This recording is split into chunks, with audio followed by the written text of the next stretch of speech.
गर्मी में 12 लोगों के ससुराल में एक पंखा। कितनी सुंदर है मेरी छोटी वाली बहू, कहीं किसी की नजर ना लगे।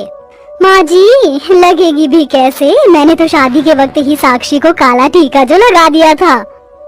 बहू अब क्या बाहर ही खड़ी रहेगी या अंदर भी आएगी? स्वागत है तेरा तेरे इस 12 लोगों की ससुराल में। अपनी दादी सास निर्मला की बातें सुन साक्षी के कान एकदम खड़े हो जाते हैं, जिसके बाद साक्षी जैसे ही अंदर आती है तो अब उसकी आंखें भी बड़ी हो जाती हैं। हे भगवान, ये मेरी किसके घर में शादी हुई है? यहाँ चिड़ियाघर में 1 2 3 4 5 6, अरे बाप रे बाप, पूरे 12 लोग हैं। साक्षी 12 लोग से भरे अपने ससुराल को देखकर मन ही मन परेशान होने लगती है, जिसके बाद साक्षी हॉल में जाकर बैठ जाती है।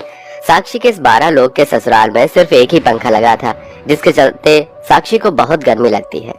एक तो ये गर्मी, ऊपर से भारी लहंगा, मेरी तो जान ही निकली जा रही है। क्या करूं?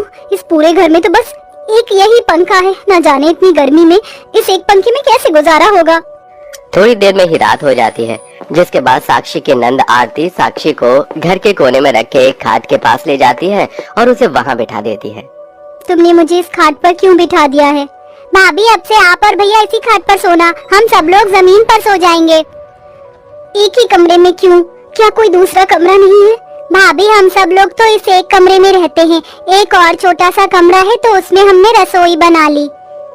इसी खबर को सुनने की कमी रह गई थी। वाह रे वाह, मेरी किस्मत।